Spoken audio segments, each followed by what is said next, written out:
welcome to Pint Sized OCR, the only podcast in the world dedicated to junior obstacle course racing and produced by UKOCR. And here's your hosts, Libby Joyce and Finlay Greenleaf.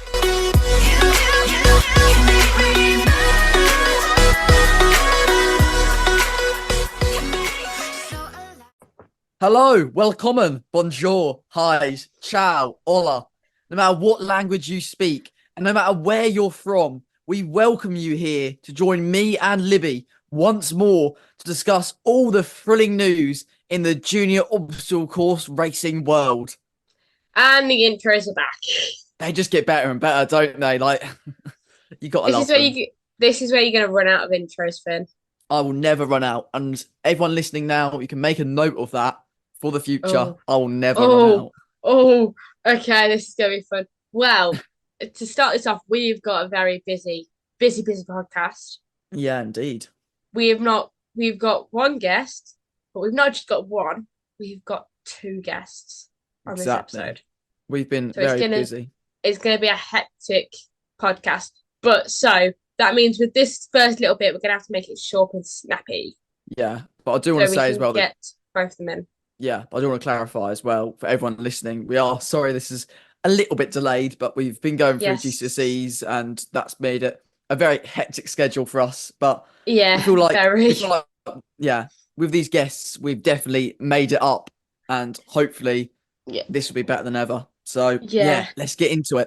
Yeah. So obviously we've got three. Am I correct saying?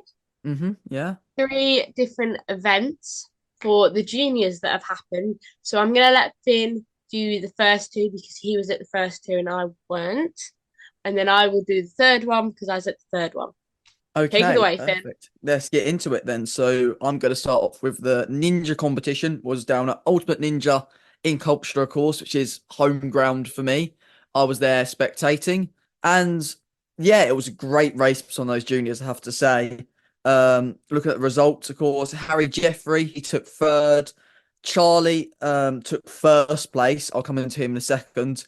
And 2nd was Alex Cook. But it was a great race. I think especially talk about 3rd and 2nd, Alex and Harry.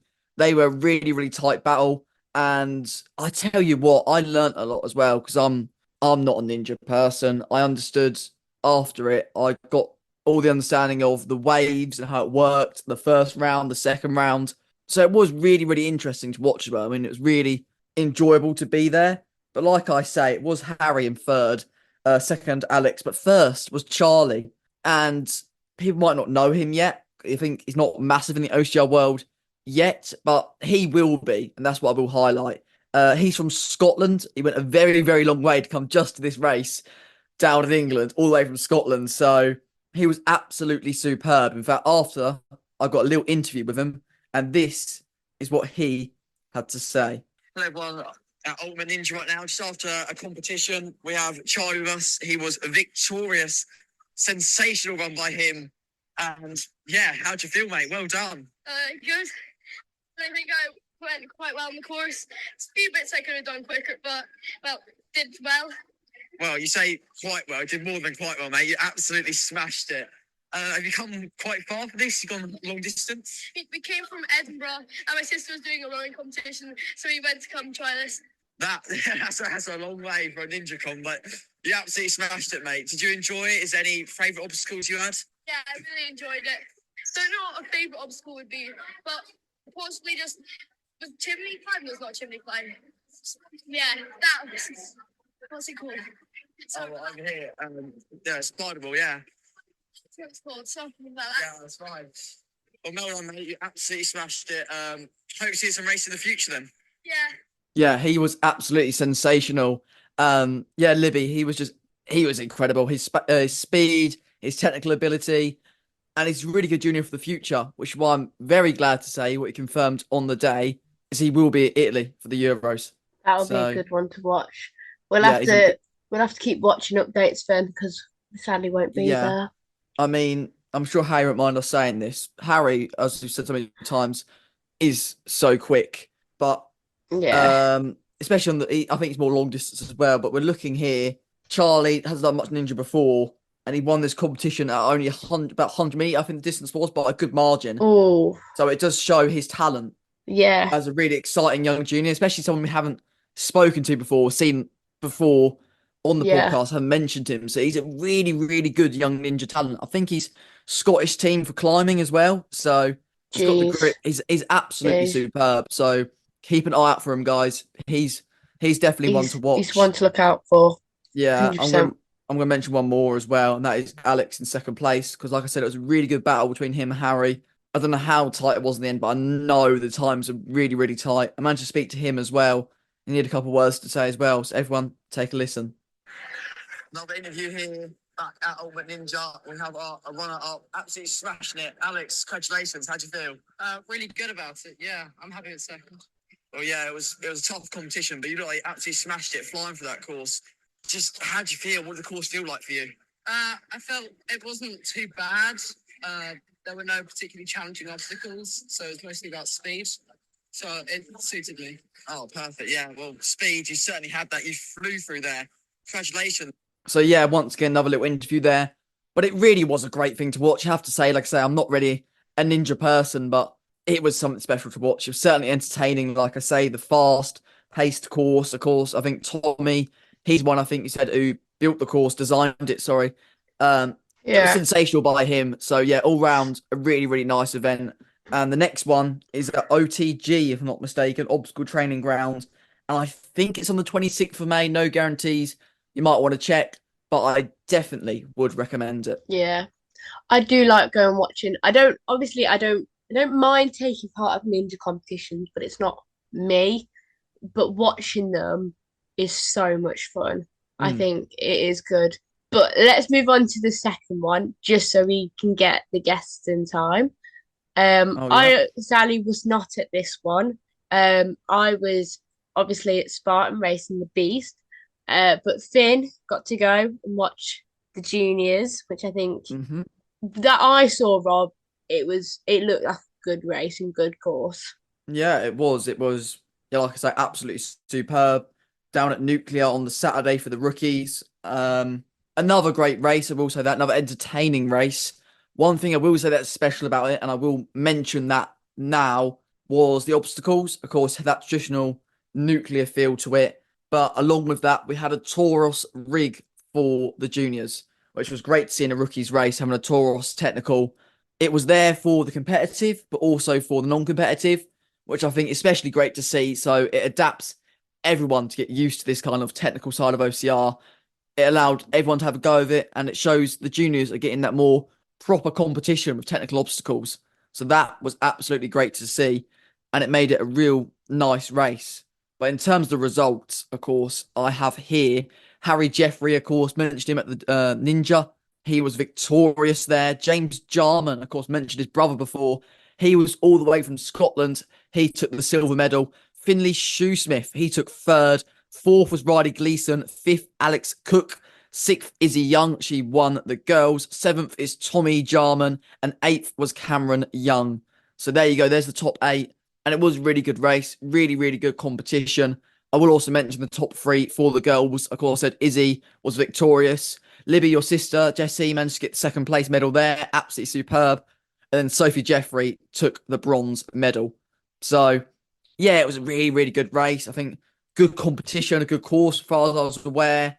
I managed to speak to some people once again for interviews, and I spoke mostly to the Scots at the start, of course. They've travelled really, really far to come here. So I thought, yeah, I might as well speak to them and see what they have to say.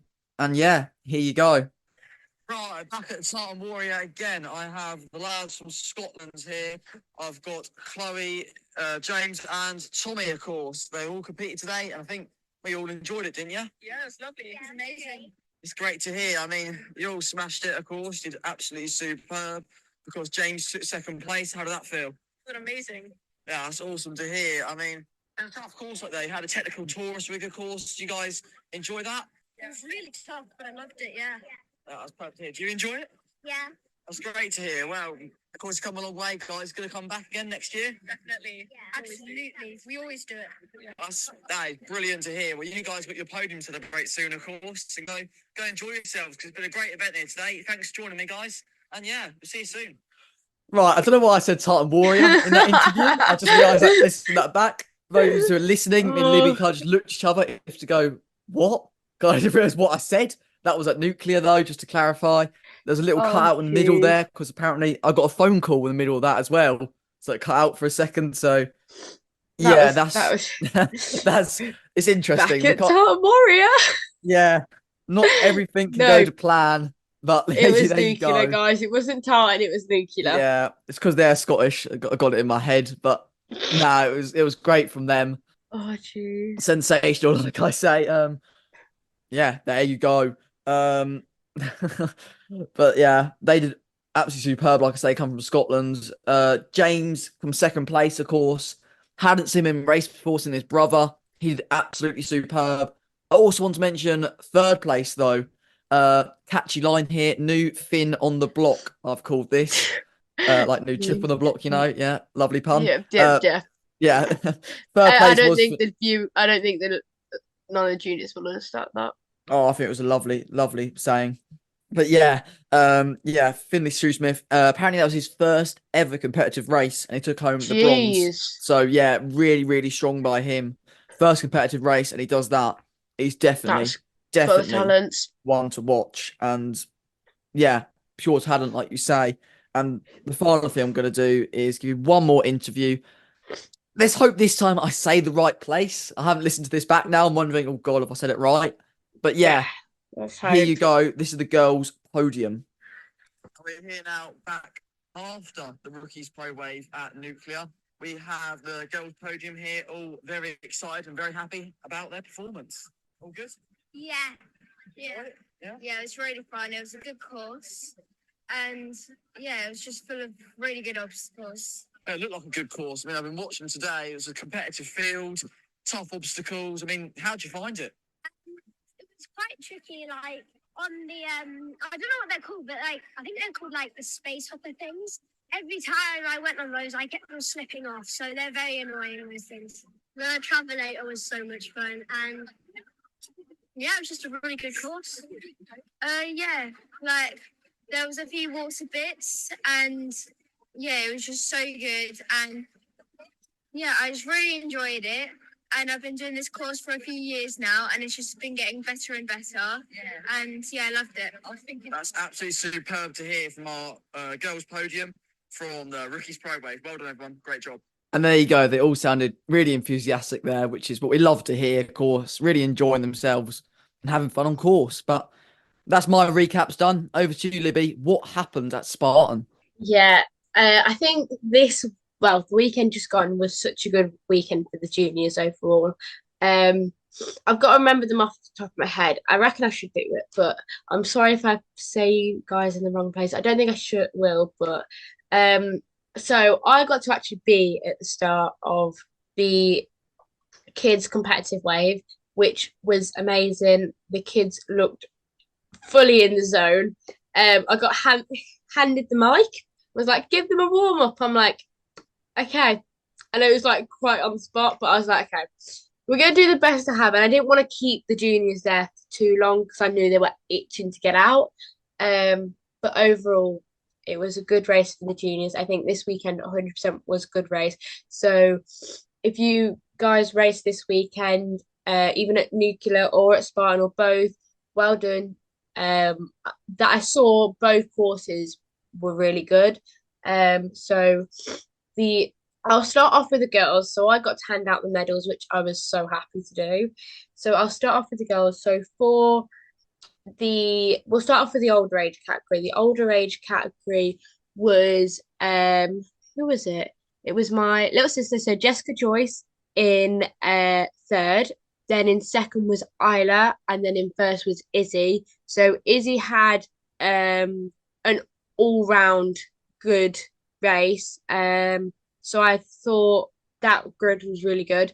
And then the boys was who was the boys? The boys was I think it was Alex in third, Riley in second, then Harry in first. So Harry had a good weekend as well.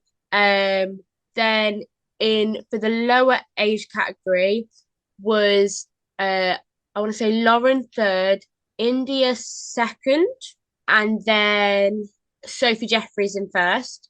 And then for the boys, lower age category, I don't know third and second. So I'm not too sure who them two were. But then Cam came first in the younger one. So overall for the juniors this year, this weekend was really, really good, I think. So yeah. Yeah, and talk about Harry doing the double as well. That is sensational work. Same with Izzy as well. Oh yes, of course. Yeah, both two superb athletes. Definitely look out for in the future. Getting the double win. So yeah, I think it was an all-round good kind of weekend for them. Exactly that, yeah. So Finn, I think it is now time to get the guests in. Yeah, that's our recap all done and dusted, ladies and gentlemen. So we'll join you back very, very shortly for a special double episode. This episode is brought to you in conjunction with our partners, Immerse Recovery.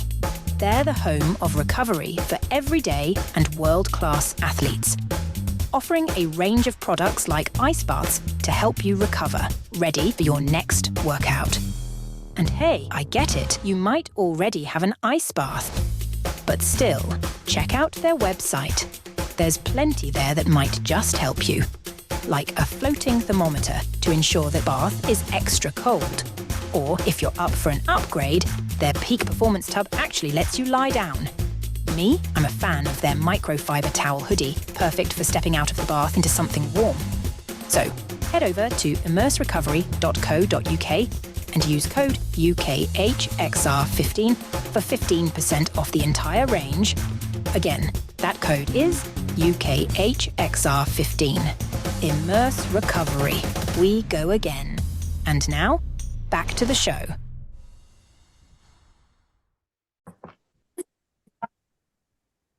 Okay, we're back, ladies and gentlemen.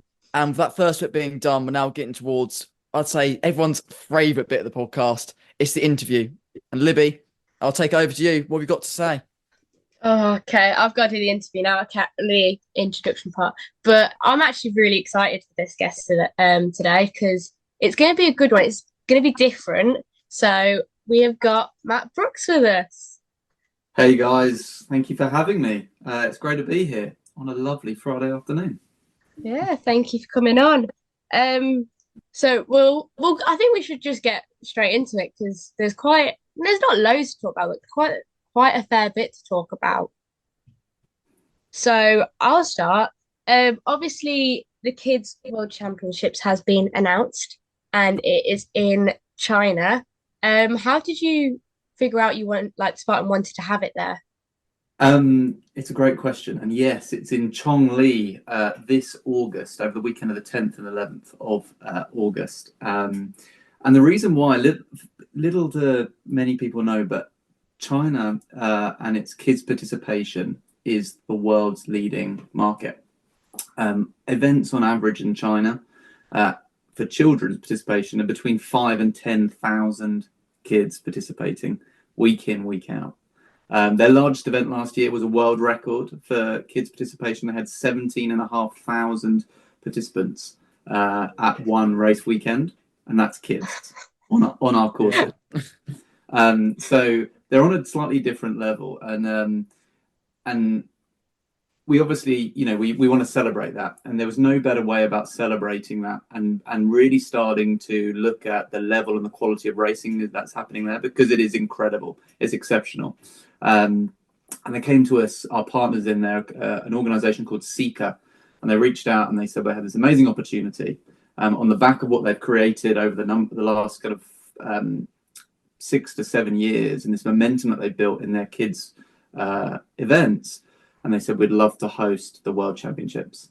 And we thought, internally in Spartan, we discussed it. And we said, do you know what? There is no better way than amplifying our pinnacle event in our kids' calendar than putting it into a place and a market and a region which is literally at the forefront of developing our kids' pathway and sport. And so we're hoping, as a result, we'll get a number of the best international juniors, flying over to China and Chongli in August, and having a bit of a showdown, because it's the first time, as I said, that we've really expanded. We've been in China for the last 10 years, but not on, obviously, we're talking about championship level. So it's a huge opportunity for us in Spartan. It's a huge opportunity for our partners. And it's going to be an incredible weekend. Yeah, that's great to hear. Yeah. Yeah. So we say this. So this is in China. What we kind of expecting for this in terms of terrain? Of course, last year it was in a very sandy terrain, beachy kind of. What's this? Is it hilly? Is it more forest? What are we expecting from this? Yeah, it definitely is different to Harmers, which is obviously pancake flat, beautiful blue seas and crystal white sand. That's for sure. So this is the polar opposite, right, guys? We couldn't get any further away from what we had last year, this year. And people don't know, Chongli is a huge ski resort. So if any of the juniors have been if you think about Tahoe, or you think about Mammoth, or you think about in Europe, you think about Morzine or Verbier, like that is the type of terrain we're going to have. Tough, challenging, single track, kind of stone based, different types of vegetation, alpine feel, and a real challenging environment for participating. One in which not only will allow for speed, on the downhills and the descents, but will allow for some real game changers and shifters, and the importance that the obstacles will play within that course is going to be paramount. But that's essentially what we can expect. Very, very different to last year. Yeah, it sounds a lot different compared to what like the other years have been as well. Yeah. But obviously you've just like kind of mentioned the obstacles. Will there be like not giving loads away, but is there like any form of new obstacles that might be coming, or are they going to roughly stay the same? I think so. So broadly speaking, they're roughly the same, but they do, because of the way in which and I'm not going to go into to spoil too much, but our partners and our way in which we deliver the events in China are slightly elevated, because the market in China is actually more geared towards kids' participation, as we've spoken about earlier, and therefore what athletes traveling to the event the weekend will see is actually just a different level of event overall, like the whole spectacle, because rather than quite often that we have in all of our other events, the kids event runs alongside an adult event. And the adult event is where normally you get, just because of the nature of the audience, we have a large number of people. Whereas actually this is the flip, this is the reverse. So you're going to come to an event and the kids race is going to be everywhere, right? It is the principle. And that's also the way in which they approach the course and the obstacles. And effectively they have cross versions of our sprint courses with some of the key obstacles for juniors. And they're slightly modified, but you'll see a slightly expanded version to that, in terms of offering of obstacles, in which we'd otherwise get in Europe or the UK or the US. So nothing new to Spartan per se, nothing new like completely wild or changed, but there'll definitely be more. Yeah. And where we work with it, our 9 to 11-year-old discipline will be doing 22 obstacles across a 4-kilometer course, and the 12 to 14 will be doing essentially a sprint, a 5K sprint with 26 obstacles. Yeah, that's great to hear. I mean, very Libby, good. we take it back to Nevada when we did the junior champs. We look all the way back then, so many years ago.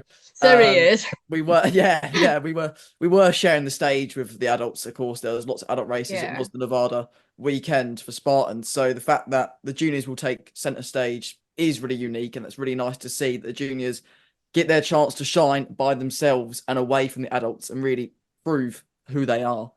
Yeah, and definitely. And I think not only that, outside of the course, but it'll be the level of competition. So we won't have, a small field participating in either of these two heats, and obviously the sub heats within the overall categories, right? It will feel like a highly competitive environment, a true racing environment, where to be quite frank, it will be who's up for it on the day. Yeah. You know, the nature of the course, the nature of the obstacles, just the terrain as a whole. We will have a high octane kind of theatre moment.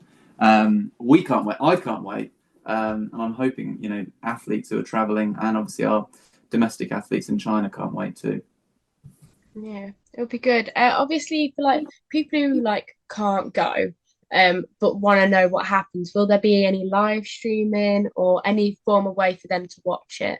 So, as you can obviously, I think a lot of people are aware, there are different platforms and systems, social platforms, media platforms, etc. in China, and that makes our ability to live stream like we would do in other parts of the world a tiny bit more challenging. But we're going to have a team on the ground. There'll be live updates, and there'll be stories and imagery and short kind of video clips. It won't stand to be live streamed, just because we're unable to do that. But we'll be making sure that across the globe, the Kids World Championship is creating as much noise as we would do if we were in Abu Dhabi or if we were in Sparta. Or if we're in Morzine later this year. So there will be lots of coverage to things to follow. It just won't be necessarily in live time, sadly. Yeah, I mean, like I say, it sounds good. That's exactly what we want to do. We want to spread it out towards the world and get it more encouraged worldwide for these juniors. And I really want to mention as well, especially this World Champs coming up. And I'm going to have to mention this because we are obviously a junior podcast in the UK. And that is, of course, reigning champions and Harry Jeffrey and his sister Sophie Jeffrey, of course, both podium. I think Harry won. I want to say Sophie was second in her race. So both of them, imagine them to turn up there. What are we expecting in terms of the field in a competitive way? Because we've got two superb athletes coming from the UK. Where are we expecting people to come from? I know you're saying worldwide, but is it anywhere especially you think people are going to shine? I think for the first time we will have, outside obviously China, we're going to have a much larger Asian representation in the field. We know we'll get the top podium athletes from Europe, UK, and North America are traveling. We know that. But it'll be more around, obviously, naturally, given where it is, about kind of Asian representation on that start line. And junior participation in those markets is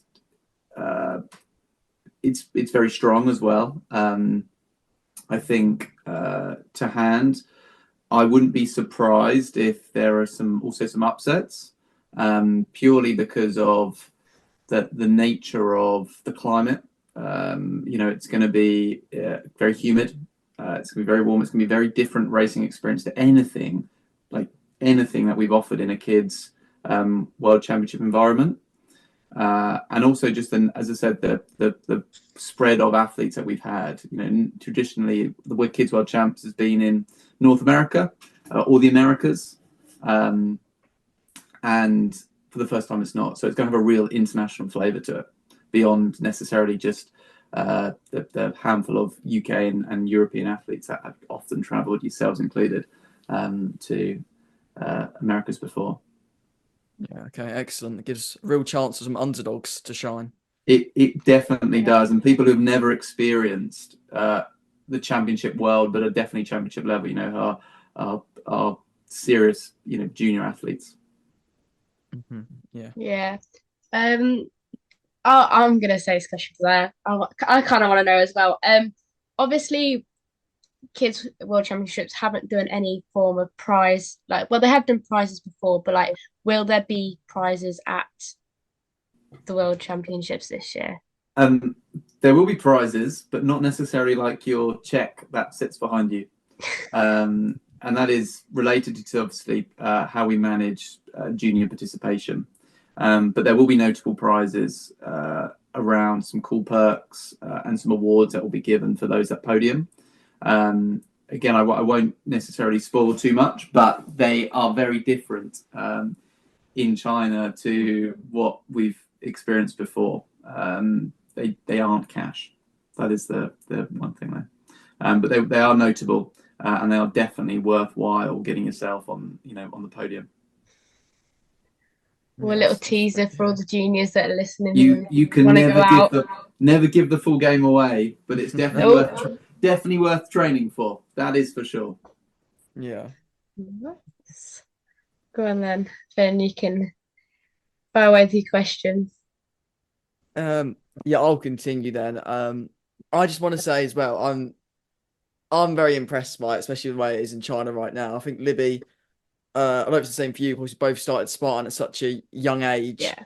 I think for me, the first time I did a Spartan Kids, me being perfectly honest, it was more of a kind of, oh, kids go over there while adults race, things like that. It was very much, it was a good quality still, but it's very much a side thing compared to the adults. Adults was always the main show, and the kids was just like a little place for kids to go off and run. And then we, of course, I think Libby were both there when the competitive wave was introduced and we started getting more competitive. And then the world champs. So with all this expansion now, so going to China as well, world champs been in the Americas, it's expanding globally. What is next then for these juniors? What's the next chapter? That's an awesome question. Then that's an awesome question. So it's twofold. One is you are the future, and we recognise that. Spartan, in Spartan, we recognise that in an abundance. And therefore, we've got to keep on innovating. We've got to keep on raising the bar and raising the standard and moving junior participation forward. And not only does that mean we've got to increase accessibility and we've got to keep attracting new, as do we do the whole OCR space, but we've got to innovate, right? And we've got to make it a spectacle. We've got to make it theatre. We've got to give people the desire. So essentially, when we think about kids, one is making sure that we're doing world-class kids races in every market and every territory that we possibly have. And like you say, Finn, it's not necessarily a bolt-on. I'm not going to use the word afterthought, but a bolt-on. Whereas actually it's the pinnacle. I think some of you guys were probably down in London West this past weekend, where we had just under 1,000 children and then juniors racing. The competitive heats were packed, and it was an incredible environment. And the more we elevate the overall courses, the more we think about the obstacle placement, curation, the ways in which we want to challenge juniors, just like we challenge adults in our courses, the more that will naturally lend itself favourably to creating these amazing environments, right? Elevating that bar, like you say, what's next, what's coming. And we'll find, we'll have greater stories to tell, right? We'll give people different variety when they come to do a race rather than the kind of the same feel. And that's exactly what China is, right? China is getting it into a space which is no junior in the Spartan ecosystem outside of those obviously in China. International have experienced an event like that. And we're going to be doing more of that, more investment, more looking at and nurturing, the talented athletes who are going to transition into our adult races, more about nurturing and celebrating and championing those in the podium, more about just bringing people in and making it accessible. Yeah, that's great to hear. Like you say, they are the future. So yeah, invest into it and make sure it works. 100%. And do you know what, for you both, I look at you both, from my 6 years now in the business, and it's a journey, right? And you guys are, you were where you're on and because of nurturing. Imagine if not do we have just 2 Libby and Finleys, but we have 20 Libby and Finleys in 5 years' time, right? It's just that then brings and it completely elevates in adult racing, and it nurtures next generation, which is so important. And we've got to do our bit. Like you say, we can't have what you guys experienced in 5, 6 years ago.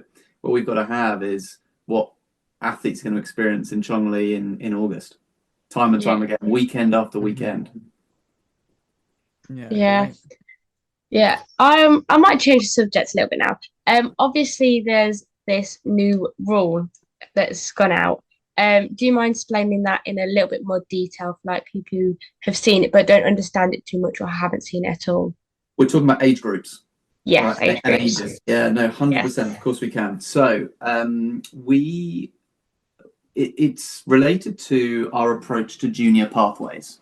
Now, you think about the journeys that you both have been on, and others listening probably right now are going on that same journey. And one thing we've acknowledged through the period is as we continue to push boundaries in our events, in our courses, in the ways in which we're now developing and nurturing our junior offering as well, we've got to look at what is the best pathway for athletes in our ecosystem. And what we don't want to do is create an environment where it's either too demanding, too challenging, or it puts somebody off. And we've got to find balance, right? We've got to find the balance between nurture and competition. And that's really hard to do, I promise you. From you guys are there and athletes like yourself saying, I want, rightfully so, training hard, in the gym, going out on runs on the weekends, right? We need to deliver against that, but we also need to be really measured and making sure that we're getting people to excel in an environment which is supporting their training, supporting what they're doing every other day of the week when they're not racing a Spartan event. So we have made some changes to the ages in which you need to be to participate in our adult races. And for some markets, that has mean a change to some opportunities, particularly the Beast. For other markets, it's actually has opened the door to juniors or mid-juniors, we should say, that late teenager banding in adolescence. So essentially what we've now got is for competitive and open categories in all of our markets, you need to be 14 years of age to participate in the super or sprint. In order to be able to participate in the Beast, you now need to be 16 or over, and that's again in competitive or open. And to be able to participate in ultra or above, you need to be 18, so you need to be an adult. And that is, you need to be that age on race day. So if you're not 16 on race day, you won't be able to participate. So it's not that you can turn 16 in that calendar year. You've either got to be 14 to do the sprint or super, and 16 to be able to do the Beast. And this is, as I said, it's all about, for us, it's about how we viewed as we continue to push the boundaries of our adult course and the challenges. It's about then making sure that our pathways for our juniors match what we feel is just is right, and is supporting development, right? It's nurturing development. It's now stepped approach. Get confident, get comfortable, really progress and develop in the setting of sprint or super, dependent on one's ability. When you're between 14 and 15, build upon that, solidify your experiences amongst racing with adults and in that environment, then take the next step, and then nurture yourself in the next step from when you're 16 and above, until obviously you then get to, if anybody then wants to take on those ultra distances, which again is a whole other ball game. So it's really just an environment. It's no different to how an individual might train themselves, when you think about sprint or etc. But it's more around us making sure that we're doing our bit to really nurture junior development and pathways. Okay, nice. So we're saying, we describe it almost as a bit of a bridge then. So we're going from junior through the distances to the Beasts. So would you say, for example, as the ages are different now, would you say the sprint and the super is almost a stepping stone to the Beast for some juniors as well? Yeah, definitely when it comes to distance, right? Not everybody is, when you are still growing and you're developing, people develop at different rates, right? Some people are amazing, become great at running at a young age. Some people are really strong. Some people are brilliant on rigs. And this just finds commonality, right? This finds consistency in what, just like, you have adults, but it finds consistency in the steps. And like you say, it then helps bridge development. So it enables our athletes to become more well-rounded as a whole. as they know what they're working to and the realm in which they're working to, rather than saying, in the UK or North America, crack on, go and do a beast straight away. Because that's not conducive, right? And if you don't have a great experience, that can put you off. And it doesn't create the environment in which is best for the individual. And similarly, obviously in Europe, we're now opening our gates. We haven't done that before. Outside of France, which there are some markets where laws dictate what we can or can't do. But in most markets where there aren't such laws, we're now enabling both European and American athletes to also get the flavour for all of our European events, which is equally as exciting. And it's going to again elevate participation. It's going to elevate competition. And it's really going to provide that awesome stepping stone that we've definitely been missing. Yeah. I mean, I'll say, like you say as well, the juniors, they're very confident. They're young, they're strong, they're excitable. But they do need that support at points. So if they've got that structure, and that's the main thing, they need that structure to go through to support them, because it is a road, it is a journey. So to highlight and make sure they can go through that is a priority. So yeah, thanks. Awesome. Good. Yeah. And hearing from you guys, hearing that feedback from you guys is testament to why we've done it. Yeah. Obviously, to get a trifecta, you have to do all three. How will the 14 and 15-year-olds get their trifecta? The long story short, the answer is that they won't until they're 16. Got it. And that's not to necessarily negate participation or the reason for racing. We still award with podiums and age groups. And we'll come on to talking about, I have no doubt we'll come on to talking about in a minute, the short course world champ, something that we've developed with everything in mind, which is another aim to prize, on the horizon. But they won't be able to, in this current climate. And that's not necessarily to say that we don't want them to, far from. It's more that we can still provide them the level of racing, the experience, still within a super and sprint setting, without the beast. Yeah. And that's important as well, because end of the day it is about their safety as well. If looking at young ages doing a beast, it's not safe. It can be dangerous depending on the age and the ability. So restricting it to 16, it is superb, I think, personally, from my opinion, because then we need to make sure they are safe and okay on course, and that gets them their growth. So in all aspects of the race, talking about obstacles, running, etc., there's a certain element required when it comes to age. So yeah, like you say, I perfectly agree with that and applaud that decision as well. So yeah, once again, thank you.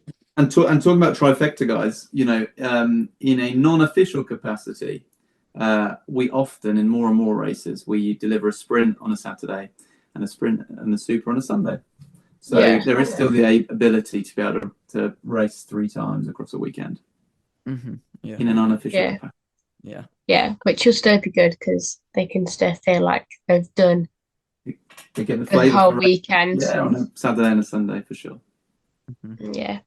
But yeah, you obviously did mention the short course world champs. So I've had the idea of it's gonna be quick, snappy, and I think that's kind of good because we've obviously got the sprint, which is quick and snappy, but normally most people would do the sprint for fun and everything. But I think this is gonna be a little bit of a change, which I'm excited to see how that goes. So do you mind explaining a bit more? Yeah, definitely. Detail. Well, first and foremost, just like everybody under 14 needs to be in Chongli in August, everybody over 14 is going to need to be in Croatia and Hvar in October. It is absolutely breathtaking what not only the location but the course that the team are creating. Thomas Blanc, as most people know, is going to be the race director. So he has his magic finger in everything to do with that sprint course. And the course is going to take in elevation because you're not only you initially at sea level, but you go up some way in that short distance. It's going to take obstacles in the water, in the sea. It is going to take in sand, hard standing, tarmac, trailed routes. It's literally got everything against what is probably one of the most stunning backdrops that I've ever seen for a Spartan event. So I can't sell it enough. And obviously, with the rules that we have, 14 to our 17 category, there will be a world champion in the sprint distance for that as well for this year. And you think about, naturally with the field, we're hoping, just like we are with elevating the level of competition and athlete participation in Chongli in China for Kids World Champs, we are going to get our junior category for 14 to 17. We're hoping to get the best athletes we possibly can to make the most amazing field for the first time that we're throwing down the gauntlet, and we're saying, come on, who can run and tackle a sprint 5K the quickest and become world champion. Yeah, that's great to hear. I'll tell you what, you really do like picking the nice locations, Croatia and all this. You know, if you want to go holiday as well. Like, yeah, there's the people like I go, my mum and my dad to races. I'm the one who races. My parents are ones who enjoy the holiday. So you're definitely picking nice locations, everyone as well to enjoy. So that's good to see. Do you know what? There is method in the madness, guys. Right? There is a reason why we do what we do and why we choose what we choose. Also, we love to go to great places, so it helps.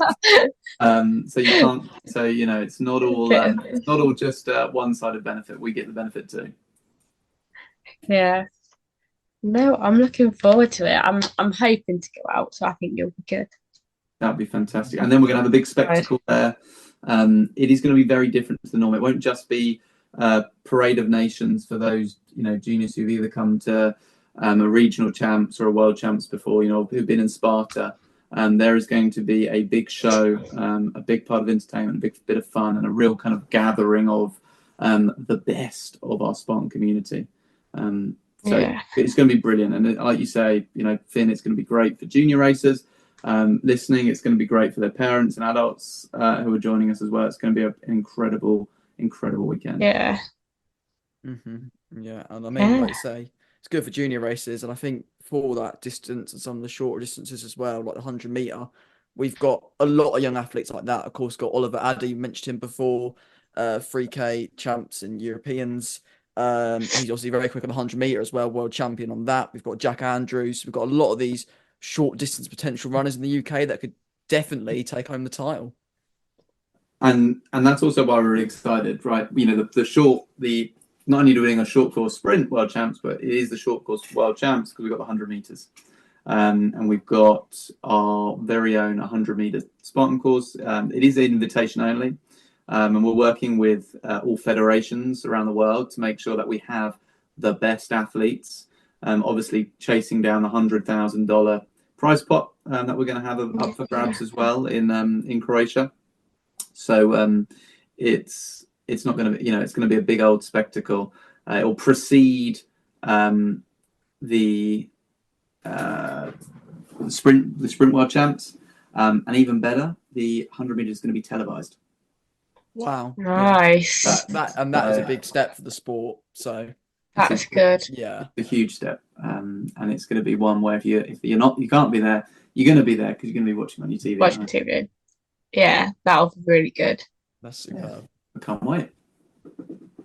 Nice. Finn, have you got any more questions? Yeah. I've got plenty to say, I think, as well. Yeah. Give me 2 seconds. I've got to scroll now. Make sure. That's all right. Love a chat. So. Finn with all these questions. There is a lot. Look at that. Yeah. I might bring it back to the UK again and back to races for us locally, of course. I'm once going to talk about the expansion of Spartan. Well, I'd say expansion. We're looking at OCR now itself, not just Spartan, but as a sport, we've seen more technical get into it. Of course, we've had World Championships, both the OCR World Championships and the FISO World Championships.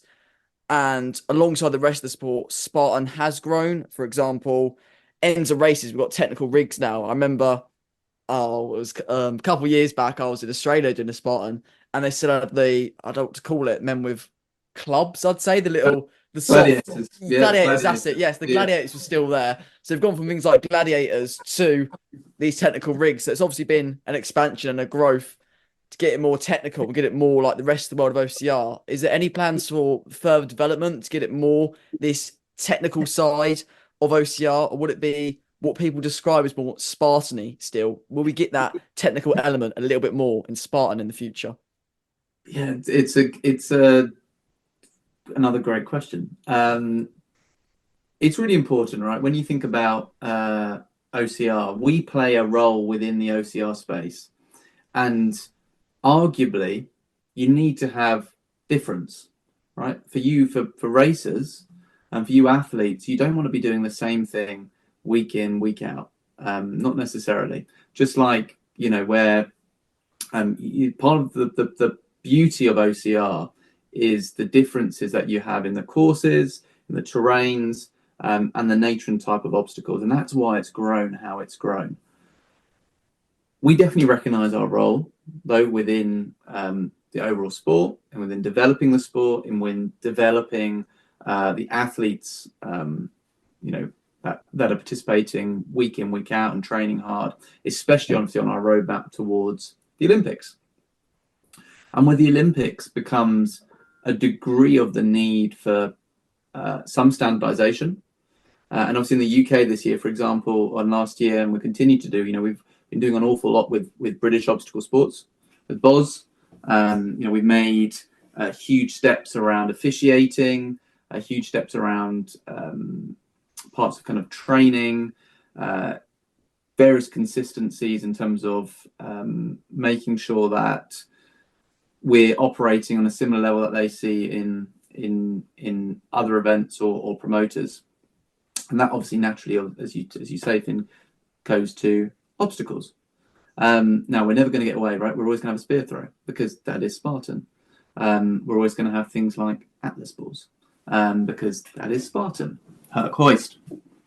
But as we think about other obstacles that we want to innovate, of course, we want to be at the forefront of technicality, but technicality is different to, necessarily how others might approach technicality. So we definitely don't want to be just runs with the consistency, but things like tilting ladders that came out. We had our own grip strength that was trialed in Munich, which was called Athena's Traverse.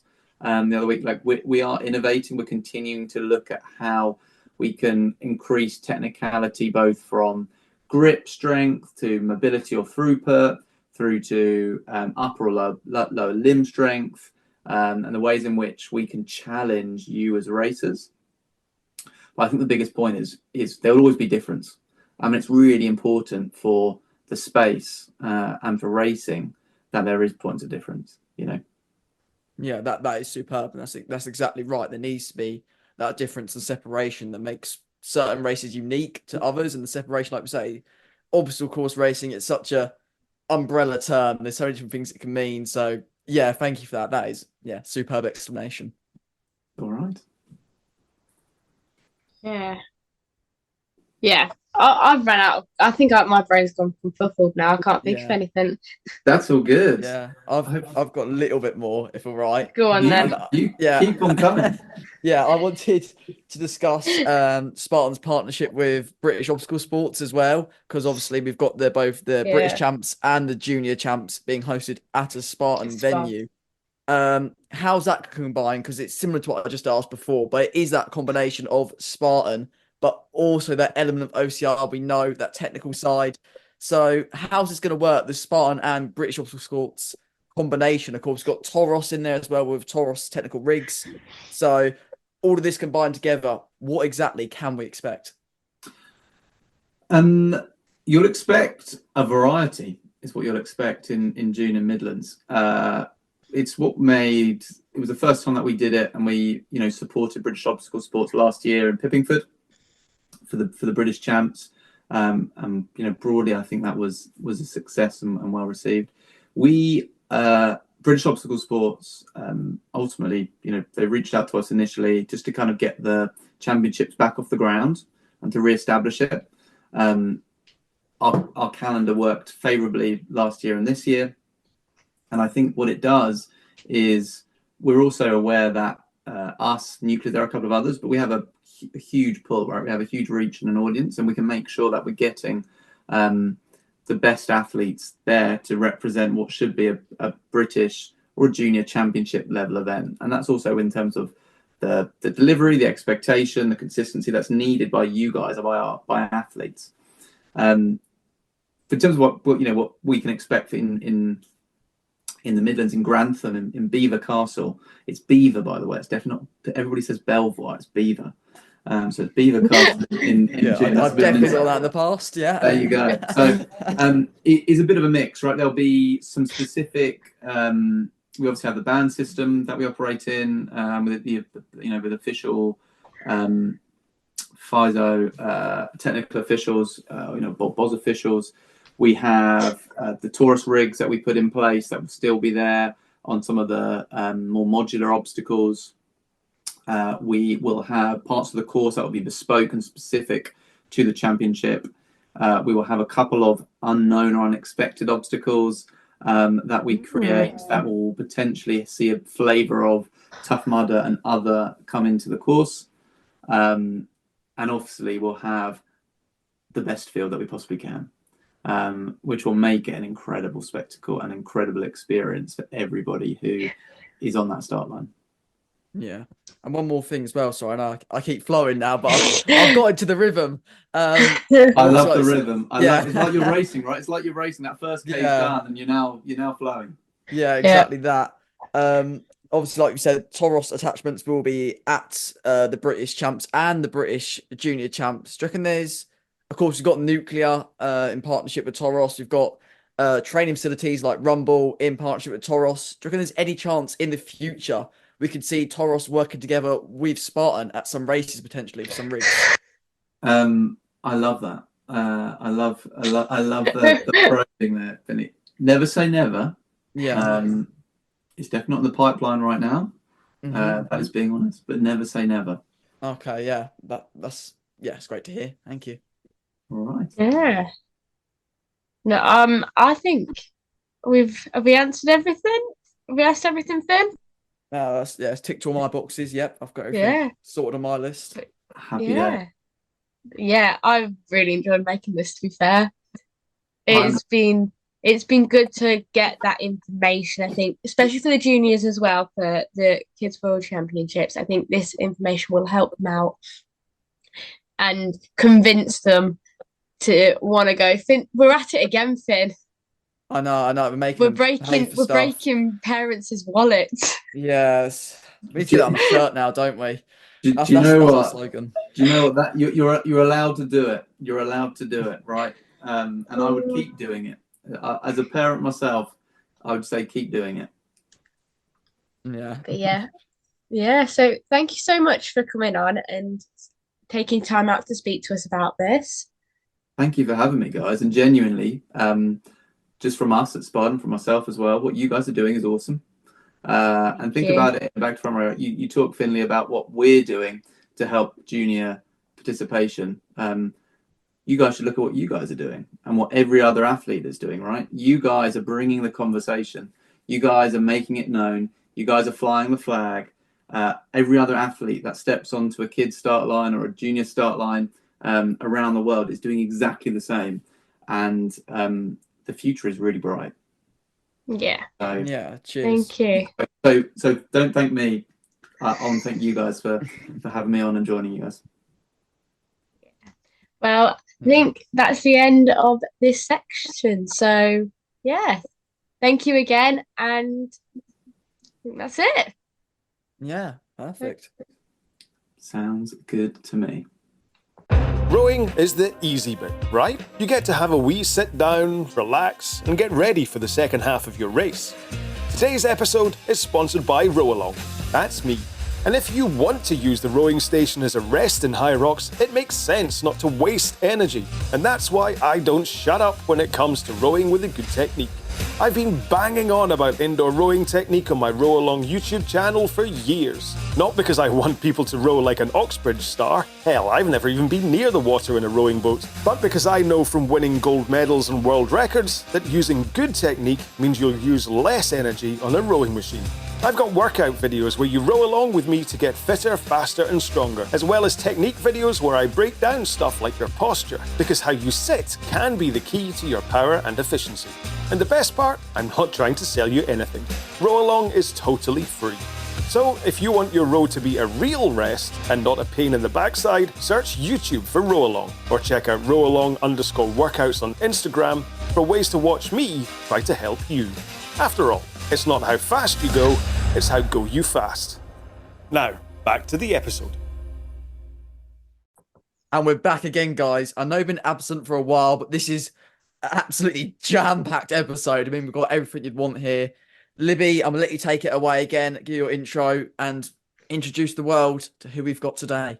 Yeah, so obviously we've got a little double episode.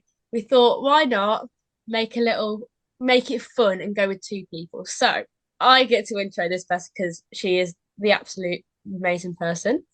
It is Emmy, one of the UK athletes, and she is going to tell us all about how she races and everything about what she does because she travels a lot as well. So, welcome to the podcast. Hello. It's very nice to be here. Yeah, so obviously racing is a big part of you, and obviously you've been doing it for a while. Sorry, Finn, I'm going to take your question. How did you obviously get into it, and like, why did you get into it most of all? So I got into it because I saw my dad go to a race with our gym. It was, I think, 2018. And it just looked so much fun, and it was so different to anything I'd seen before that I just really wanted to have a go. And I kept coming back to them, and I never stopped. Nice. Yeah. Just one of them things that it's kind of just appeared and it's stuck. Yeah, it was a bit of a random one, but we're still here. The OCR infection, once you start, you just continue. Yeah. It takes over your life. And your funds and your wallet. And your time. Yeah. But Yeah. But it's worth it, and we love it for it. Yeah. I like that. I'm going to use that now, the OCR infection. OCR infection. It's probably not the best way to describe a sport we're trying to spread across the world. Yeah, you should try it. You know, the OCR infection, you know? Yeah, it's lovely. Yeah. It sounds like a medical term. Oh, what's that? Oh, yes. No, yeah, doc, we've got another case of the OCR infection. Yeah. Yeah, it's a nasty one, this one.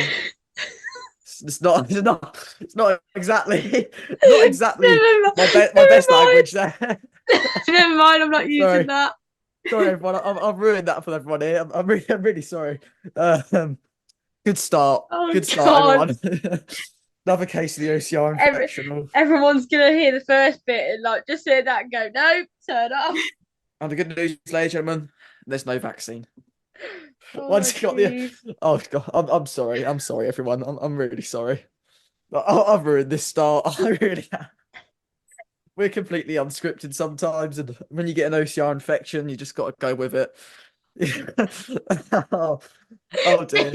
Shut up from now. Please. Yeah. I'm gonna stop talking. Change it. Let's go next. Right, we were talking about you and OCR beginning. You're known a lot for your God. Spartan races. I think I've seen it a lot on social media. You at Spartans, of course, you thrive at them. I'd say done some great positions, great victories, of course, at Spartans. But out of all of them, what's your favourite? You know, I think I've seen, like I say, I've seen social media, been to Mallorca, all sorts across the UK. Are there any Spartans that have like stood out for you over the years? I think last year was a massive year for Spartan for me. So I have kind of two. So Mallorca was amazing. The terrain, the views and everything was stunning. And it was just beautiful and an amazing race. But then at the end of the year, I got to go to Sparta with Livs and those people from the UK team. And that was amazing as well. It was Nice. The beast. I'm just saying it now. Hands down, beast race. That was so much fun. It was so good. All time, one of my favourites. Yeah, it was good. Obviously you race. You don't just race Spartan. You race other places. You've been to Medieval, if I'm correct. Yeah. And Yeah. I noticed. Well, I know that you go there most years. You go there. So if most of the juniors who listen to this won't know what it is. So do you want to explain what it is and what it's like?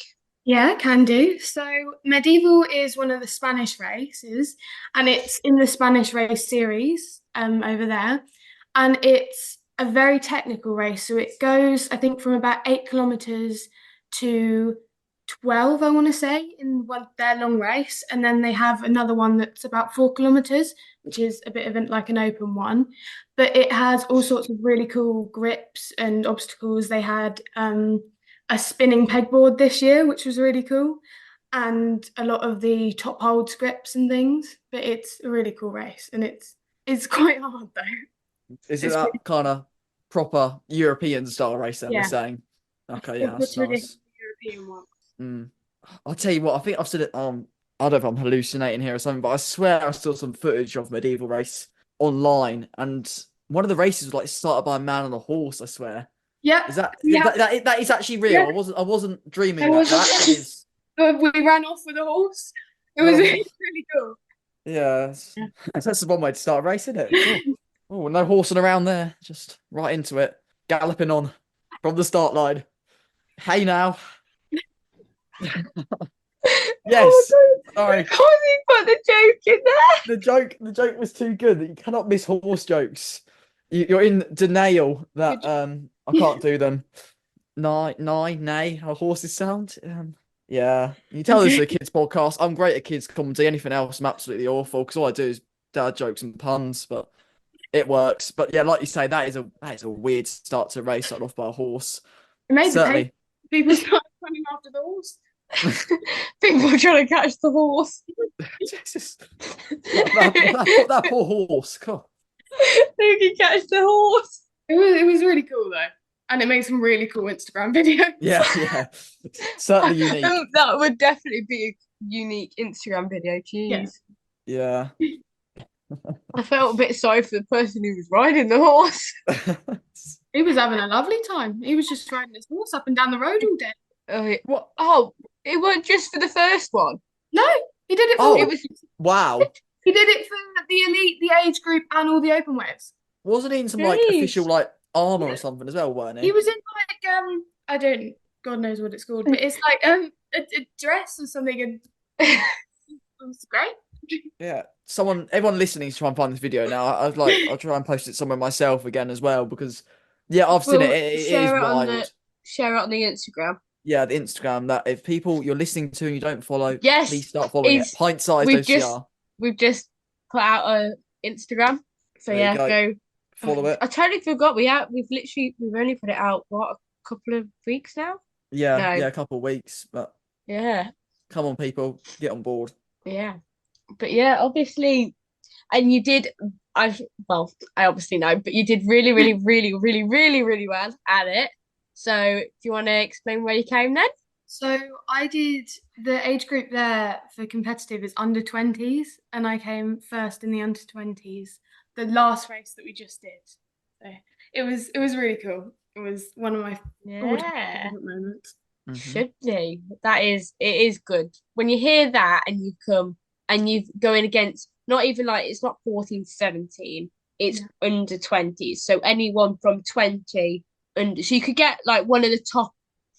You're literally gonna get women who are like into their peak in the same one as you. So it is a really good achievement. It was really cool. Yeah. I think I was like 11th on the overall, so with all the elite women as well. It was really cool. That's really good. And in that race as well, how are you feeling? I mean, like in the race, before the race, after the race, what were the emotions like? How did you feel? What was the race feeling like for you? I think definitely before I can be a bit of a stressy person before a race, but once you're out of the start pen and you're running, it's so much fun and it's the most amazing feeling. that you just have to have that moment to get out of the starting pen and run your own race and get in your own mindset before you start off. Yeah, and at the end it was amazing because it has that don't know how to explain it. It's like 100 meters of just rigs in front of each other, and that's so much fun. It was amazing. Mm-hmm. Yeah. So we'll go on, Finn. So I wanted to ask, now I'm being nosed there. What was it like up there? Was it a 3-band system or what was the rules? That race, normally it's a 3-band system. That race in particular, it was, so they had one that they opened up so all their athletes could train for the Spanish champs, which was their next race, which I think is coming up. And so they had it, so it was multiple attempts, and every obstacle that you failed, you had a 5-minute time penalty, and they would draw a mark on your wrist. Oh, okay. Got it. But normally it's free. Okay. Well, Yeah. sorry to go again. So you said that last 100 meters was quite fun. Yeah. Do you reckon that was quite intense as well, knowing that penalty was so large? Yeah. My forearms were burning after it. It was a lot of rigs. Yeah. But they're very close together. But it's a lot of different types of rigs as well. So you had, I think, 3 high rigs, but then a low rig and a wall and all sorts, and a spear throw in the space of 100 meters. So it was really cool. Okay, perfect. Nice. So going back to Spartan, obviously the Spartan weekend series has kicked off now. You raced the Beast. You didn't race the Sprint and Super, but you raced the Beast. The elevation was over 2,000, which is crazy because I feel like they just literally found every hill humanly possible and just like shoved it into that race. But how did you feel about it?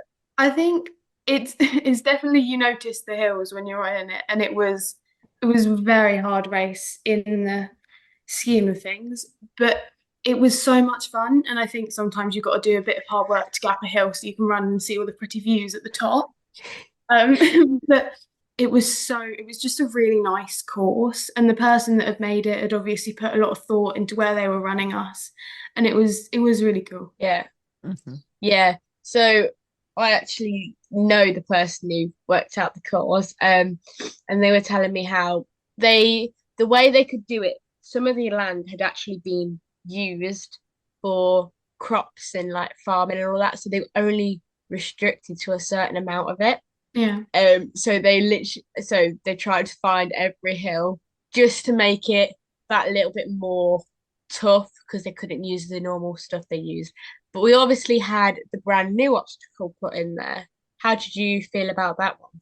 I really liked it. I thought it was just something they kind of threw in to be give it something else as to a normal Spartan race. It was a really fun obstacle to actually do and swing through and things. But I think it will be so different if they put it in on a race where it's wet. Like that's really exciting to see if they use it again. That's what I'd be most interested to see. But it's a really good obstacle. Yeah, obviously for people who don't know, the new obstacle, Matt actually mentioned it as well when we were talking to him, is tilting ladders. So they had that just after spear throw, and it was the second to last one. Obviously the last obstacle was the A-frame, but they had that just beforehand, and it was a brand new one. It's never been shown before. No one's ever done it before, so that was the new obstacle that they had. It was good. Mm-hmm. And you say as well, you were talking about the course being so mapped out, so well planned out. Is this one of the things you prefer about Spartan? Because I know obviously both of you do a lot of Spartan races. Is things like that, the course, the obstacles, things that make it so unique and make Spartan almost a preferred race of yours or preference compared to some other UK races? I think there's a lot of people who take a lot of time and care in making the courses the way they are. And I think that is evident in when you go out and you race them. And they're just so much fun. And the community and everything behind them, it's just amazing. And it's one of my favourite races, I think, 100%. Yeah, nice. Yeah. Obviously, you did it from a young age going up into the adult races. How did you feel from going from like smaller races, like kidder races, to adult races? I think it's a daunting thing to do. Anyone that does do it comes up from kids to adults. It is because it's so different. It's a completely different ball game, and I think I kind of threw myself in the deep end and did a competitive one to start with. But it's something I think it was really fun to train towards as well, to go up, and it's that next step, and it's something, if you've been doing the kids races for a while and want something different, it's the same kind of setup, but the actual race and racing it is so different in the way you do it. Is really exciting, and it's nice to have something else. I think it's hard. Yeah, nice. And obviously, I think I mentioned this before talking to Matt, but from your opinion as someone who races Spartan, what do you think of this more technical side of it now? It's like the end rigs and tilt and ladders, of course. Have you got any opinions on Spartan being a little more technically than it has been in the past? I really like it. I think I'm quite lucky because as I have gotten better at technical obstacles, so has the race in including them. So it kind of works really well for me. But, I think as I said, it's really nice to have something that's new and different, and it makes the individual races have something special to them, and it's the ones that they've added, so like the tilting ladders and things, are just it's something else, and it makes it so much better. Yeah, nice. Yeah. Obviously, this is a junior podcast, but for any juniors that are moving up to doing adult races, or doing kids races but going competitively, what would a piece of advice you would give them? I'd say enjoy the process of it as well. So whether you're training to get to the stage you want to be at when you're running competitive racing, if you're playing on rigs at a training facility or something, enjoy those little bits, and that will make the end goal of running the race so much more worthwhile, because you've put so much effort and so much care into it that it just makes it feel so much better when you do eventually do well in something. It's really fun. Yeah, and I will highlight the word you said there about enjoyment, and that is, like we said, I think we say it's a lot of the time, but you do have to highlight it. It's all about enjoying it and having fun. And yeah, exactly that. If you're saying you need to enjoy it, that's bang on. That is perfectly right, because it is all about enjoyment and enjoying racing and enjoying competing. Yeah. Go on, Finn, you can ask a question this time. Yeah, I will go ahead and ask another question, and this will be based around OPP, and obviously you're training there, they're your team. How does that help you? How does that support you? And in what ways have they benefited you to get to where you are right now? I think we're quite lucky there, where our team ranges from a whole lot of different people. So whether people were just doing it for fun on a weekend where they fancy going out to do a race, or whether they're elite runners and doing it regularly to try and progress as far as they can. And so because of that, everything there is structured very differently. So it's almost like it opens it up so that you can progress through things while you're there, which is why I think it's helped me so much. So Mark changes the rigs a lot and things, so there's something for everyone to do, and there always has been. Like it gives you room to develop, and I think we did obstacle boot camp, which is normally we do it every Wednesday or so, but a lot of that he gives you a bit of instruction, and it helps you to simulate what you need to train for. And I think if you're a bit not, how do I explain this? If you're not too sure what you should be doing, it gives you some kind of structure, and sometimes the instruction that you need from someone else is what you need to progress. I think, if that makes sense. Yeah, that makes sense. Yeah, it does. That may be a load of waffle, but no, it makes sense. That is Don't worry. Perfect logic. Yeah, that's the perfect logic of growing and learning from other people and getting better because of that process. Yeah, it's good there. Yeah.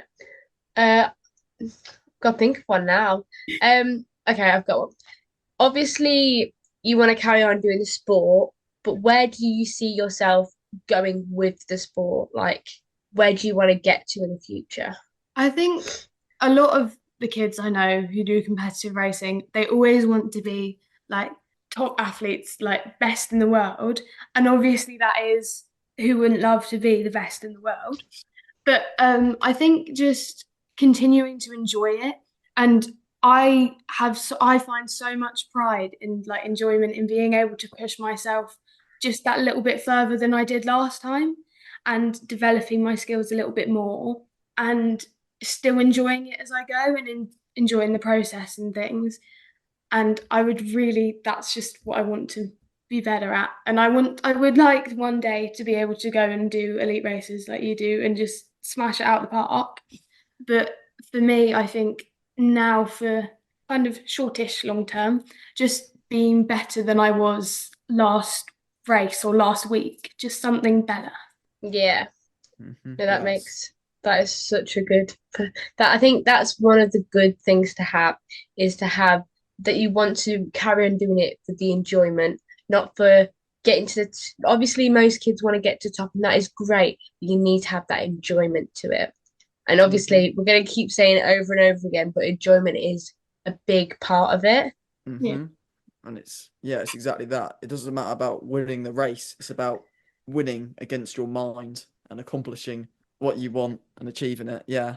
That was a bit spiritual for me. Sorry about that. Saying you want to achieve against your mind. But yeah, I perfectly, we're going on the same thing, but I perfectly agree with that. Exactly. As long as you're enjoying it. And I know I said this before, but the enjoyment is really all that matters. Why do we do this? Like, why do we roll around in mud, jumping into freezing cold water? For some reason, we enjoy it. Something to do with that OCR infection. Something about it. Oh God, here we go again. It just means we enjoy it. But yeah, that's exactly what we love to hear, and that's what we want to hear from you, of course, and all the juniors. And hearing those words, hearing the words enjoyment, really does show the great progress and the great ability we have just in this sport. Yeah. I'll ask another one because I'm flowing with them. Then you had the flow for the first one, I've got the flow for this one now. Obviously you want to carry on doing the sport, but like, who do you like, if you had to pick one person in the whole entire world, who do you most look up to and want and get not your ideas, but like obviously you want to be there and you want to be with, like, look at how they race and like get shocked and like, oh my God, imagine if I could do that. I think there's quite a lot. I mean, there's a lot of elite women in this country who do amazing things. So you've got like Fedi, Andrea, like all of them, they are amazing and they run their own races. And I'd love to be able to even attempt at keeping up with them one day. But I think there are I think a lot of the women, just the elite women, in general, I think they all have their own stories and they're all very inspiring and things. And I think this is going to sound really cheesy, but also Livy, because you are, sorry, it's a little bit of a friend bias, but you are, I think you do some very cool things. Thanks. It's very cool to be your age and be able to do the things that you do. You too, Finn. But shut up, Finn. You had Ollie favouring you last time, so shh. This is good this time. My turn. But I think even before I knew you as a friend, I saw the things that you did and it was amazing, and that's what I wanted to do. And I think it adds into why I love the sport so much, is because I was like, I want to do what she's doing. And those kind of things. My heart is all fuzzy and warm. No, yeah, thanks. But yeah. Oh my God, I just thought of the best question in the world. We always do it and we almost got it. Okay, team race. Have to pick 3 women to do it with worldwide. So it doesn't have to be this country. It doesn't have to be people, worldwide. You can either choose a mixed team or an all women's team. I got carried away and forgot to think about this part. Yeah. Finn, we're not going to do it because it always ends in a very, like, the longest conversation in the world. Yes, yeah. Go on then. I'm going to fangirl again. I think your team world is very cool. Yeah. I think I know Ellen from training, so I think she'd be really cool to do a race with. Obviously, I also know Connor I think that would be really cool as well. Yeah. Um, Connor's hilarious on team races. yeah. So funny. But, yeah, and I mean, you, Ollie, and Connor did amazingly at, was it Worlds? It was Worlds. Yeah, if I so. That was nice. I think, it's a hard question because there's so many amazing people. Yeah. I think also there's so many amazing juniors that are coming up as well who Yes. are fabulous and have so much ability and potential to be the next best person in the world. Yeah. Next, Ryan and Lindsay. Yeah, and Nicole. Ryan, obviously. they're quite up there. But Yeah. it's a hard question because there's so many. Come on, then you got to pick. You're not getting out of it now. Yeah, don't try and distract us like you haven't answered the Just trying to get question. out of it. I was like, getting you quite a good answer. A lovely speech won't distract us that much. Come on. Oh, hang on. I think women-wise, I think I'd like to do one with Libs, I'd like to do one with Ellen, and I'd like to do one with Fede. That would Nice. that would be Mm-hmm. Everyone, go on, Finn. Oh no, we're not going to go. Not go on, No. Finn. We're not doing Okay. this because otherwise we'd be here all day. We know my team's just too good, so we can't mention it. Here we go. Okay, let's carry on before Finn starts going again. Mm-hmm. So gotta think of a question now. I'll happily jump Go in, on then. if all right, because you're already discussing previously, of course, what you want in terms of the future, like you said about still enjoying races, etc. But how are you meant to do that in terms of like what races are you planning to do? So obviously a lot of Spartans in the past. You said about Spain, which is quite a technical race. Is there any other maybe races abroad, for example, hang on the Netherlands having superb races, of course, Germany as well. It's all sorts, European, UK, worldwide, even the Americas. There's such a wide market and range of races. What is next for you? I think this year especially, I'm going with Livs to WC OCR Yeah. which Nice. is I'm so excited for, like unbelievably excited for. So that's a massive thing to be able to go to America and race there. But I think in the future, I think a lot of well, I'm looking for the word, European races. So there's like Bastille and they've got Tours Trophy and things, hang on run in Netherlands, I think it is. Is it Netherlands? Yeah. That all of them look amazing, and I do love a good rig. So all of the technical races are Yeah. my heart. Mm-hmm. Yeah. Yeah. I thought of a question whilst we're doing this. Obviously, this year it's not rampant, but it's packed. What's your training like this year? I think at the moment, because of GCSEs and things, it's a bit toned down. So just keeping my running up, because that's one of the things I know it's not my strongest thing, so I have to keep it going, otherwise it drops off a bit. So I'm just trying to keep it going through this period of time. And then I'm on rigs, I think, at least 2 times a week. So I've got a rig in my garden and I'm only about half an hour away from Obstacle Play Park. But also there's a thing there and it's like, is it Journey to the Euros? I think it's called Journey to Euros or Worlds. Forgotten which one it is this time. But so basically I spend 4 hours once every month and a bit at the park, and Mark takes us through lots of technical things and how we would do them, and looking at races in Spain and all sorts all around the world and technical things. And that's one of my favorite things to do. So that's something I do a lot for training. Yeah. Yeah, nice. I want to reverse the conversation a little bit back to where you mentioned GCSEs, because I think this is another time to mention an important junior lesson. So obviously, we've got to the juniors here. It is a sad thing. Obviously, you have to do school as well, things like that. Yes. But it just shows the difficulty in the sport as well, especially being a young athlete as well.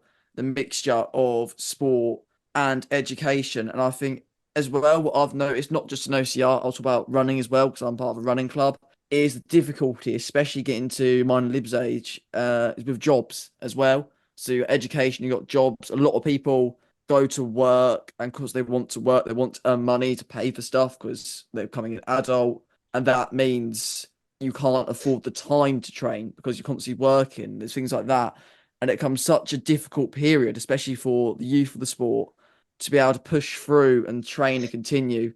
So, like I said, the fact you've said about obviously dropping off training a little bit for GCSEs, it's obviously it's great to hear. You have to focus on education. That's what I'm trying to say. But it's such a hard separation, especially for, like I say, the juniors to go between jobs, education, sport. It's such a difficult balance. And I'll be honest, it's an impossible balance. You cannot have it all. But it's a really important thing for juniors to remember. And that's why I'm kind of highlighting it now, because I want juniors to be aware, and obviously being through that situation right now myself. So yeah, everyone remember to balance it out and just be okay is what I'm trying to say. Yeah. Obviously, going off what Finn said, I am also in my GCSEs. Emmy's in GCSEs. So all of us here are in our GCSEs.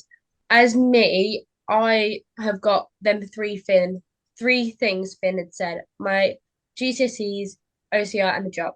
So balancing them all together is being a bit of a challenge, but I figured out how to work it along with my training.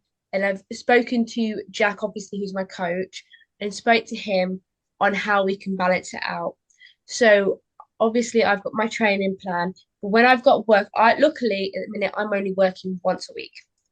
So that one day I work, I will have my rest day.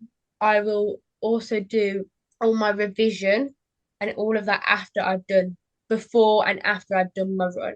So I know I'm getting it done, and I'm still getting obviously my training in to make sure that it's all balancing. But if you don't have that balance, you're going to either go one way or the other. So the balance is really, really key to have. I think, especially as our age, balance is what you need at the minute, and you need to know what you're doing. You can't just go with the flow. You have to plan everything out when you get a little bit older. And for some of the juniors now, planning it out is still a good thing, because then it means you're getting in that habit of carrying on planning it out when you get older. So I think it is good to have balance, but you definitely need to balance it out properly. Yeah, we just got very serious there, didn't we? That's not like us at all, is it, on here? No, it's really not. That was weird. That felt very weird, change of tone, but it is, like we say, important. I think the juniors probably falling asleep now. It's because it's our minds at the minute doing GCSEs. The parents probably listening, applauding us. The kids are probably falling asleep at this point. Falling asleep, but yeah, it is important, and we have to highlight that. So yeah, let's get back into the regular rhythm. Okay, going on what Emmy said, training. I can't wait. Obviously, for us three, we've got a lovely long summer. Yep. Emmy, do you want to take the pleasure and say what me and you were doing over the summer? I think we probably have one of the coolest OCR summers in history. So the night after my prom, you will already be out there. I will already be out there. I'm leaving at 5 o'clock in the morning the day after my prom. And we are going on the plane straight to Morzine, where we're going to race in Morzine for a week. And then Libs is coming back. Libs and her family are coming back to stay in my grandma's house. Whoa. Oh, it's not my family. It's just me. Just me. But your mum's coming back for a bit. Is your mum not coming back? No. She's flying home because it's Jessica Joyce's birthday. Oh yeah, and her birthday. She's not flying home though. She's staying a couple days in Spain by herself though, isn't she? She wants to relax. Having a break. France. Little. You mean France? It's France, is it? Sorry, yeah, the brain's not working today. You've literally did geography today. I know, I just did geography, didn't I? So it's not really a good sign, but yeah. There you go. There's nothing left in the brain after that. But so we're then there, I think, for 2 weeks. Is it 2 weeks? 2 weeks. And we have got the whole of the French mountains to go run around in for 2 weeks, which is really cool. And then we come back. Yep. And then we come back, and I'm off to our house. And we're going to. Emmy's off to mine for a week, is it? Yeah. And we're gonna go for a run in the lakes. We've got OCR games.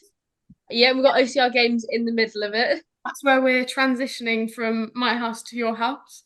Yeah. So yeah, and then rest of children. Finn, what's your summer like? I don't think I'll be alive in the summer after GCSEs. I'll be falling asleep.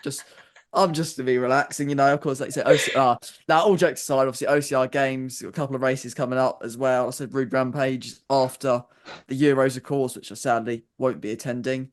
But yeah, it's a big break, obviously, from a non-OCR side of things. From an OCR side of things, your same old racing, training, keeping the rhythm for me. And yeah, just keep the train going, not putting on the brakes, and just pedal to the medal. Pedal to the medal. Just yeah, there you go. That's me in a nutshell, and that's what I'm planning to do. You can tell we're quite tired because Finn's got going on with neighing. Yeah, yeah, the but we're sorry, OCR everyone. virus. The OCR fungal disease. I don't. Just... It's not pleasant. Sorry, I will apologise, everyone, once again. Fungal disease of all diseases. That's some Apart from biology. That was exams. nasty. That's biology. Yes, sorry, we're all focusing on exams. Like I say, this is the issue. Everyone listening, we're still on No, our exam brains, but we're almost done. we've You'll get back to our common sense Libby and common sense Finley soon. But right now we're in a bit of a trance, we'll say, from exams. But yeah. Anyway, yeah, this has been a great episode so far. But I do have to ask, like you say, you guys obviously, like you said, what you've just explained, got on about racing in France, training together, like you said. How's that link for you? Because obviously you've got the OCR community, we like to call it. Will that training together, traveling together, racing together, how does that support, how does that benefit you from an OCR side of things, being as almost one or a group? Now don't be mean. Oh, hang on. It's you or me? I know if it's you or me. Is it you or me? Both of you, go on. You. Oh, thank you. Go on, you. I think Libs is one of my favourite people to train with. Absolutely. She is not mean, but she does push me to my limits. And when I say I want to give up on something, she is the one person like absolutely. I don't allow you to. And I think we're beneficial to each other. Our parents may disagree, however. Yeah. Our parents absolutely love us because we literally spend non-stop. I think because it's one of them like friendships that's just like kind of formed, like best friendships that kind of like just appeared.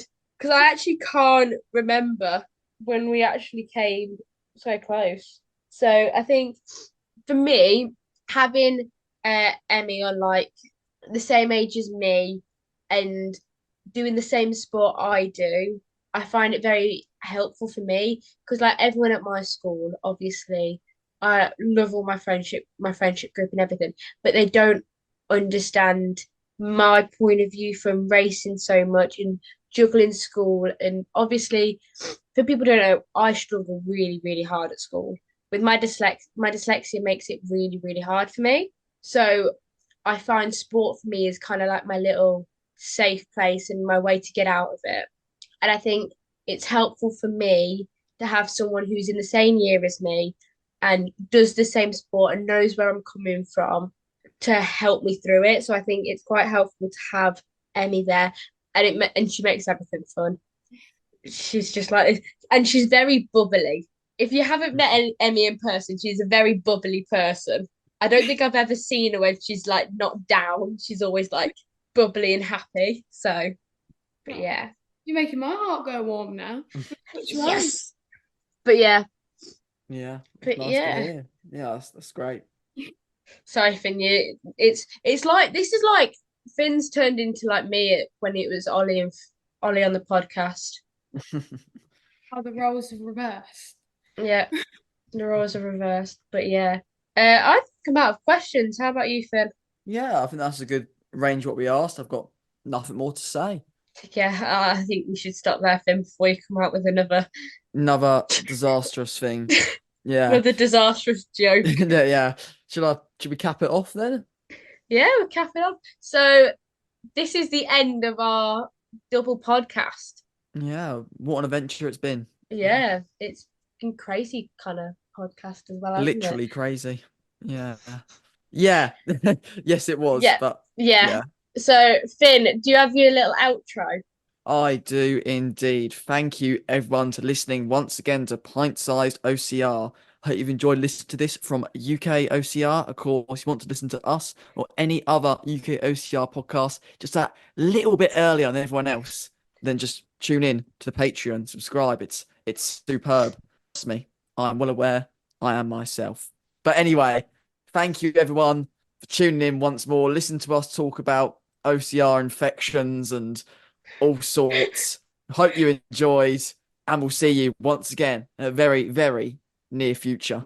It's a bye from me. Thank you very much for having me. And ciao from me. See you later.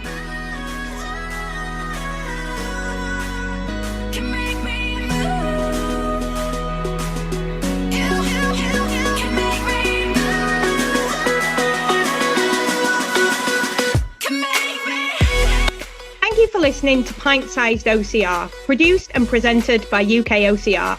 If you like what you hear, please subscribe or leave us a review. And you can even get your parents to join our Patreon train so you can get your podcasts earlier than everyone else.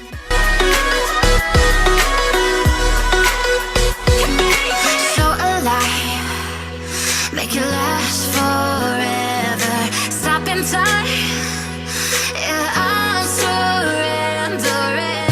Hold tight, chemicals.